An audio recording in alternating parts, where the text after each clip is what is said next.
American folklore is populated with larger-than-life heroes, but for those of us who've been out of school for a long time, such as myself, it can be difficult to remember which ones are fictional concoctions and which are historical figures who have over time come to be credited with fanciful deeds, such as Paul Bunyan, the gigantic lumberjack. That's fiction. Daniel Boone, the frontier explorer, he is actually real. John Henry, the steel driver, not real, but he may have been based on a real person or multiple people whose names and identities have disappeared into legend. But what about Johnny Appleseed, the outdoorsman who is said to have traveled on foot across the United States planting apple trees? He actually was a real person, although some aspects of his life were mythologized over time. His name was actually John Chapman, and he was born in Massachusetts in 1774.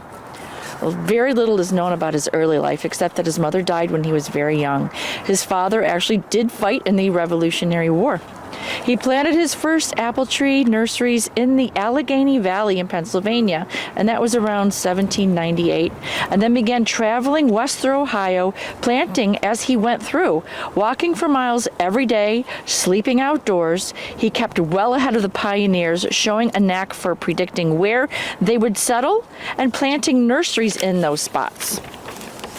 It is important to note that the apple trees Chapman planted produced mostly cider apples, not the dessert and cooking varieties that you can just eat and see in the grocery stores. These apples were cider apples. They're small and they're really not good tasting, but they used them to produce hard cider, which is one of my personal favorites, an alcoholic beverage that was a staple of the American diet, especially for pioneers who didn't always have access to sanitary drinking water.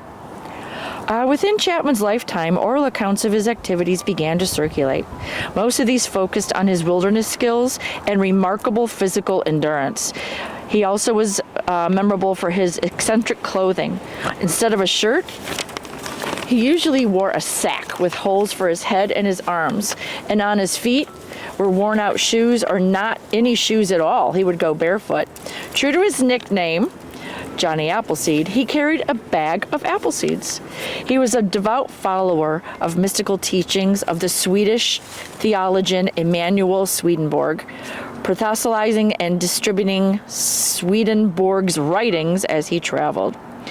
To the rugged pioneers he encountered on his travels, Chapman's insistence on treating all animals with kindness, even mosquitoes and rattlesnakes, in keeping with the Swedenborgian doctrine, the life of religion is to do good, must have seemed very unusual. Chapman died in Fort Wayne, Indiana in 1845, having planted apple trees as far west as Illinois or Iowa. Legend would later extend his travels all the way to California, but we are not sure of that yet.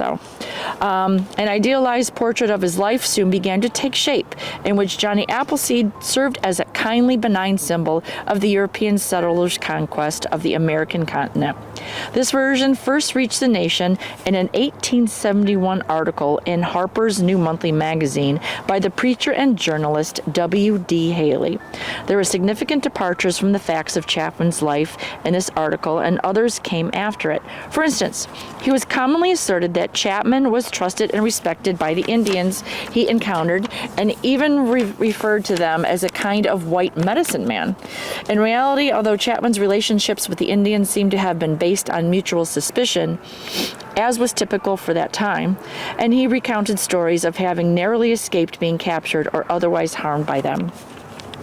In 1948, Walt Disney Productions produced an animated version of the life of Johnny Appleseed that further solidified his idealized image for post-war America. The Disney version emphasized his Christian faith, depicting him as striking out into the wilderness, armed only with his Bible and a bag of apple seeds. The cartoon avoided mentioning that Chapman was a Swedenborgian and not follower of the mainstream Christian denomination.